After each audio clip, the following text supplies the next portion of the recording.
کہ اللہ تعالیٰ نے یہ کائنات بڑی خوبصورت بنائی ہے، بڑی خوبصورت کائنات بنائی ہے اللہ تعالیٰ نے. حسن بکھیرا ہے اللہ نے ہر طرف، حسن بکھیرا. کیا حسین وادیاں ہیں، کیا دریا بہہ رہے ہیں، کیا سمندر بہہ رہے ہیں. میں نے کم و بیش ساری دنیا کا سفر کیا ہے، کم و بیش 18-20 ملکوں میں گیا ہوں.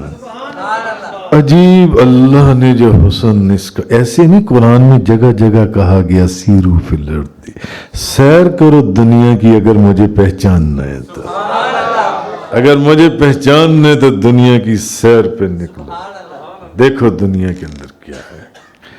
بڑی خوبصورت اللہ نے یہ دنیا اور کائنات بنائی ہے جن سی ہے. تو بجائے عیب ڈھونڈنے کے ہم کسی کی خوبی کیوں نہیں ڈھونڈتے؟ جس شخص کے اندر عیب تلاش کر رہے ہیں ہو سکتا ہے اس کے اندر اس ایک عیب کی جگہ 10 خوبیاں بھی موجود ہوں جو ان سے.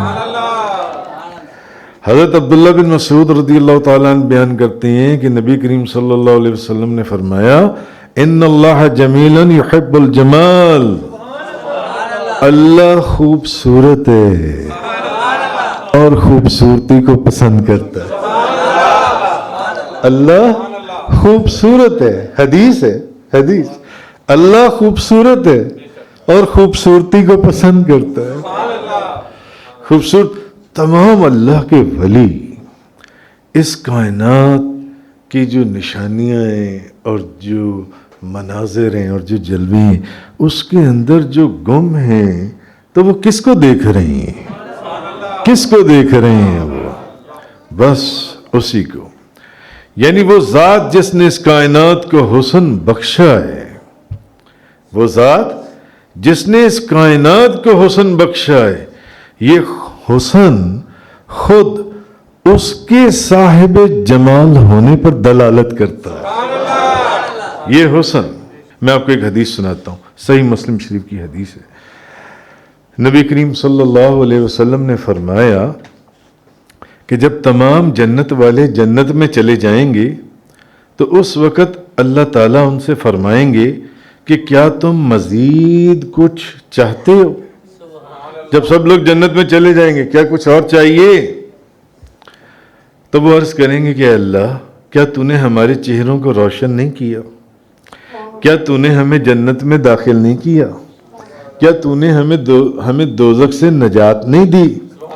رسول اللہ صلی اللہ علیہ وسلم نے فرمایا پھر اللہ ان کے اور اپنے درمیان سے پردے اٹھا دے گا. انشاءاللہ جب آپ جنت میں جائیں گے تو پھر ایک دن ایسا آئے گا جب آپ کے اور وہ اپنے درمیان سے پردے اٹھا دے گا، پردے اٹھا دے گا انشاءاللہ. اچھا تو پھر جنتی جب وہ پردے اٹھا دے گا تو کیا ہوگا؟ جنتی اللہ کا دیدار کرے گا، جنتی اللہ کا دیدار کرے گا. ابھی تو ہم سنتے ہیں، ابھی تو ہم پڑھتے ہیں کہ نبی کریم صلی اللہ علیہ وسلم نے ان آنکھوں سے اللہ کا دیدار کیا. صدقہ نبی کریم صلی اللہ علیہ وسلم کا وہ دن دور نہیں جب ہم بھی انشاءاللہ اللہ کا دیدار کریں گے. پھر جنتی اللہ کا دیدار کریں گے اور جب وہ اللہ کا دیدار کریں گے نا تو نبی کریم صلی اللہ علیہ وسلم نے فرمایا ان کو اس دیدار سے زیادہ کوئی چیز کائنات کی پیاری نہیں ہوگی. اللہ کے دیدار کے سامنے سب کائنات کے حسن، بس پھر کوئی چیز ایسی نہیں کائنات کی. حضور فرماتے ہیں کہ پھر کوئی اور چیز جس کی طرف دل کی توجہ جائے، جس کی طرف دل کی توجہ جائے. کیونکہ بیٹھے حضور غوث اعظم کی مجلس میں ہے نا، بغداد شریف میں حضور غوث اعظم موجود ہیں. بے شمار لوگوں نے کتابوں میں لکھا ہے اور بے شمار لوگوں نے مجلس 11ویں شریف کے اندر حضور غوث اعظم اور نبی کریم صلی اللہ علیہ وسلم کو بنفس نفیس کھلی آنکھوں سے مراقبے میں اور نیند کی حالت میں دیکھا. بغداد میں خواجہ جنید بغدادی کا بھی مزار ہے، میں نے وہاں پر بھی حاضری دی ہے۔ خواجہ جنید بغدادی فرماتے ہیں کہ ان کے پاس، میرے پاس ایک عورت آ گئی اور اپنے خامد کی شکایت لے کر آ گئی، اپنے خامد کی شکایت لے کر آ گئی اور کہنے لگی حضرت میں آپ کے پاس آئی ہوں، میرا مسئلہ حل کر دیں۔ فرمایا کیا مسئلہ ہے؟ میرا شوہر دوسری شادی کرنا چاہتا ہے۔ خواجہ جنید بغدادی فرماتے ہیں میں نے اس عورت سے کہا کہ بی بی، نبی پاک صلی اللہ علیہ وسلم کی شریعت کے مطابق، اللہ کے قانون کے مطابق اللہ تعالیٰ نے مرد کو یہ حق دیا ہے کہ وہ بیک وقت 4 شادیاں کر سکتا ہے، 4 نکاح کر سکتا ہے۔ تو اب جب شرعی حکم ایسے ہے تو میں اس کو دوسری شادی سے کیسے روک سکتا ہوں؟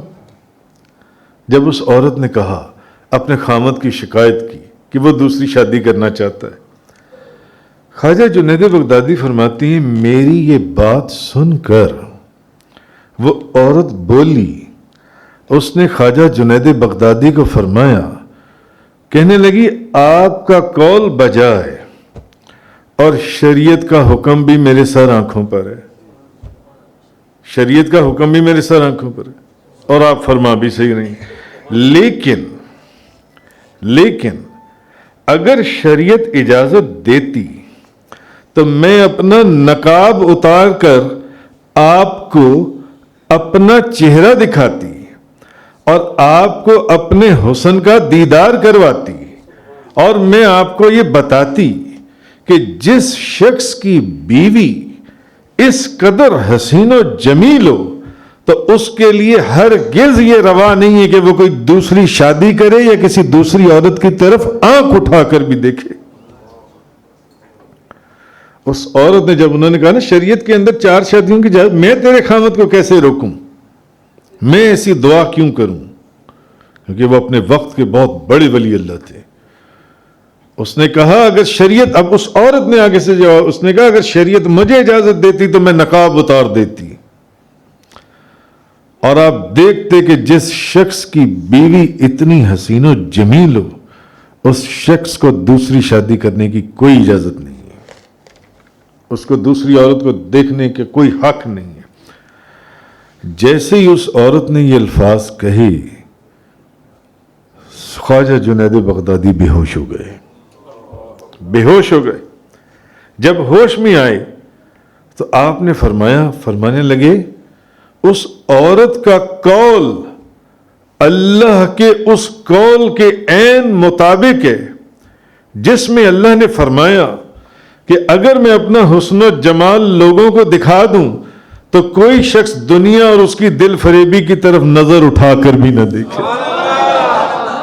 میں اس وجہ سے اس عورت کے قول کے اندر اور خدا کے اس قول کے اندر کتنی سملیرٹی اور ریزمبلنس تھی جس کی وجہ سے میں بے ہوش ہو گیا کہ مجھے خدا کا قول یاد آ گیا کہ جو بندہ میرے حسن و جمال کو دیکھ لے خدا کو، پھر وہ کائنات کی کسی اور چیز کی طرف نظر اٹھا کر بھی نہ دیکھے۔ اس عورت نے کیا کہا تھا؟